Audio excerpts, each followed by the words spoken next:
I had a lot of fun researching this. Same. So I'll start with I had a Atsushi. lot of fun. Okay. I'll start with Atsushi Nakajima, who is our main character, and I was really surprised actually because there wasn't a ton of information I could find about him. Okay, but I'll start with my trivia question. Okay. So, ready. Guess which one of the following fact statements is true about the real Atsushi Nakajima. Are you ready? Mm-hmm. Okay. Number 1. Sorry, I'll use letters. A. Yes. He was born to a family of literary scholars. B. He spent 3 decades of his life as a school teacher in Beijing. Or C. Ooh. He was known for using tigers as a recurring theme and motif across many of his short stories. Guess which one is true? I know that from my research, a lot of Japanese authors had this strange obsession with Chinese literature. I'm going to go with the flashy one, C. I think it's C. Final answer? Mm-hmm. Okay. It is A. No, He was born to a I didn't family of even think literary A. scholars. Yeah. I was like, Okay, oh, good number question C is going to formulation. distract her. I mean, nothing is like completely false. So A is true. He was born to, his father was a scholar of like classical Chinese literature, I believe. Oh, I And see. Interesting. he did not spend Oh, 3 decades of okay. his life as a teacher. He died very young, I think from pneumonia. And he was yeah. a school teacher, though, but he was a school teacher in Yokohama, which is probably why that's kind of the setting of the Aw. story. And yeah, the thing about tigers being a recurring theme and motif, that's straight up false. But I just That made was a good up. one. That was a really good one. But his, I think, most popular work was a piece called Sangetsuki, which translates to the tiger poet. And in the story, I guess the main character, Li Zhang, gives up his job to become a poet and falls into madness, later becoming a tiger. But yeah, there's not too much information on him. Okay. I guess maybe the mangaka was just, you know when you become enamored with like a smaller character, but he just did that like with the smaller character out of history, like the underdog, you want to like root for them, so you just make them the protagonist instead. Yeah. Okay, I'll start by talking about Ryunosuke Akutagawa. Okay. So here is my trivia question. All right, I'm ready. How did Akutagawa view women in his literary works? I have 4 options for you. So 4? A, Okay. yeah. A, innocent, benevolent, and kind-hearted, just like how he's always pictured his mother to be. B. B, vengeful, violent, and patronizing, like the female school teacher that once abused him in elementary school. Ooh, okay. C, dominating, aggressive, and deceitful, like the aunt that raised him in his mother's stead. So basically, by the way, his mom like abandoned him as a child because she had like a lot of mental illness problems. And D, elusive, mysterious, and disassociated, like the girls he used to chase in college. Ooh, I love the way you phrase these. Okay. You don't think it's innocent benevolent? Why did you not ask for that I don't one? think it's innocent benevolent because all I have is to go off of the character. Right. And I Okay, feel like of that one course. just feels so left field. D is kind of calling to me right now. Right. So I think I'm going to go with D. D, elusive, mysterious, and disassociated, right? Yeah. That was a good guess because that would have been my first guess. That was but like the my answer instinct. is C, dominating, aggressive, and deceitful. Okay. Like the aunt that raised him. Okay. Akutagawa, he was largely regarded as the father of Japanese short story. He wrote probably over 150 short stories in his lifetime, in his very short lifetime. His second short story was called Rashomon, which is what is, used as the name of his power in the show. And Rashomon is based on a 12th century tale. It's kind of a strange tale and a little bit cynical. It's about a servant who is starving to death. And he finds himself outside of the gates of Rashomon in the ruined city of Kyoto. And all around him are like corpses. And he meets an old woman, and the woman is stealing hair from dead bodies. Oh. So he's like, oh, like, that's so disgusting of you. Like, how could you steal from people like that? So the woman goes on to say, you know, like, I need to survive, so it's okay for me to steal hair because I'm making wigs out of them and I'm going to use them to, like, sustain me. Whoa. So he's like, oh, yeah, you think so? Well, then don't blame me for stealing your clothes because I need your clothes to sustain me. So he, like, assaults her, takes her clothes, and runs away. I see. So that's Rashomon. That is very interesting. Very dark. He had spent all this, like, his entire life being scared that he was going to have or develop his mother's the same mental illnesses that his mother was plagued with. And so he very much lived in fear his whole life, I guess you could say. Okay. So I will talk about Osamu Dazai. His real name is Shuji Tsushima. So I'll start with the trivia question. Which of the following is a correct description of Osamu's most famous work, No Longer Human? A, it follows the story of a troubled but good-hearted man and his new wife as he struggles with depression and addiction. B, it chronicles the life of a young man, the narrator, told in epistolary format. The man struggles with suicidal thoughts and addiction, and each letter is directed to a person in his life. Oh my gosh. Or C, it's told in the form of notebooks left behind by a man, the narrator, who struggles to be his truest self and instead projects a hollow, facetious facade. I think I'm going to go with A or B, A or B. What should be C? Oh, I'm so frustrated. I'm going to go with B. B? Mm-hmm. It's wrong, isn't it? It's C. Oh my goodness. Yeah. So what's interesting is that Osamu died shortly after writing No Longer Human, and he died by double suicide. Really? Drowning himself in a river with a woman. So a lot of people apparently interpreted No Longer Human as almost like his will.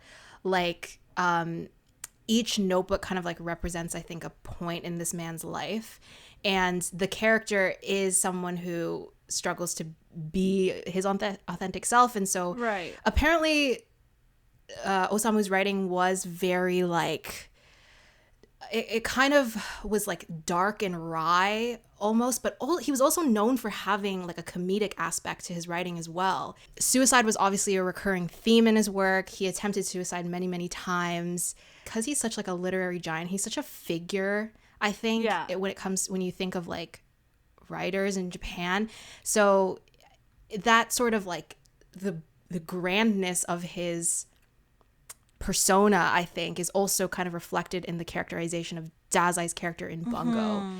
Yeah, I think reading about how much he struggled with suicidal thoughts, how many times in his life he tried to commit suicide, and it made me almost like, I don't know, like I felt really unsettled just like thinking about like sort of how his persona is being portrayed, I guess, in this show. Not that I completely disagree with it, because maybe the way that Japanese audiences will perceive that is going to be different. But yeah, I really felt bad reading about how much he struggled with like addiction and all that. So next I'll talk about Doppo Kunikida, who did not die of suicide. He did die early because of tuberculosis. Number one, he grew up in rural Japan with his mother and her samurai class husband. Okay. Number two, he went through 3 marriages and had exactly 1 child out of each of those marriages. Or number 3, he suffered from vision loss after getting blinded by a flash bomb while in the army. So which one is true? Which one is him? true? Okay. Yes. I'm going to go with truth is A. Samurai family? Oh, come on, girl. Okay, yes. Yeah, you got it. Oh, okay, yay. Okay, that was like such a shot in the dark. So Doppo Kunikida, the author, he wrote a lot of novels, and he was especially known for his romantic poetry.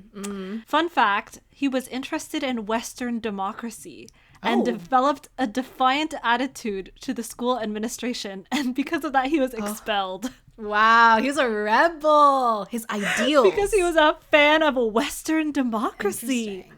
Who was president of the United States at that time? I couldn't tell you. He began We're a Canadian, private... by the way. Yes. We're not like stupid. We're just Canadian.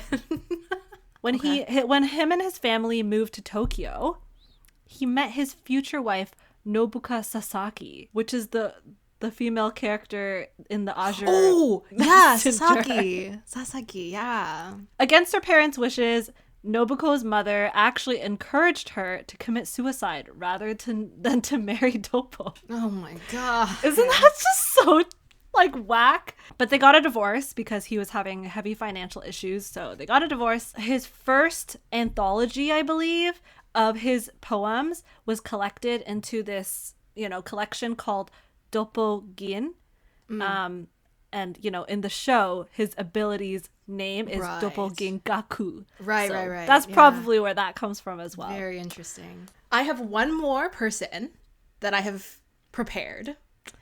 Very excited about this one. So this is Fukuzawa Yukichi, who in Bungo plays the president of the agency. So guess which one of these works Fukuzawa Yukichi did not write. Okay. So is it A, Kokoro, a novel about the modernization of Japan from the Meiji period to the modern period, told through the perspective of a man and his teacher? B, an English-Japanese dictionary, which was published in 1860? Or C, an essay titled An Outline of a Theory of Civilization, which is an outline for a theory of civilization, where he argued that his vision for civilization is about furthering knowledge and education.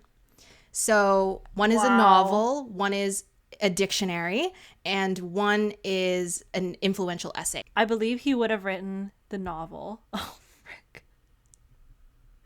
He would have written the... Why are you so nervous? I'm so nervous. Do you want to know a little bit about him? Okay. So the real Fukuzawa Yukichi was born to a poor minor samurai family. And he's kind of known for advocating for reform in Japan. He was a big advocate for pushing towards modernization. And because of that, he is considered to be one of the founders of modern Japan. He famously never took on positions of power, but he translated a lot of books to Japanese on arts and chemistry, on military and society. So he was kind of like a scholar, an intellectual. Yeah. What did he not write? Which one did he not write? That's the question. The novel? He didn't write the novel? Final answer? Yeah, it's the novel. It's the novel. Oh my god! You thought so long about that. He wrote a lot of essays and textbooks and that kind of stuff. So the novel though, Kokoro, the novel Kokoro is actually written by a writer named Soseki Natsume in 1914, and it is a real book, and it's considered to be one of the best-selling novels of all time, and it is a story that is about the transition of the modernization of Japan and and that, but yeah, he didn't write it. It was a different writer wrote it. I like how even this aspect of his of the real person being very humble, he never took on high positions of power in his life.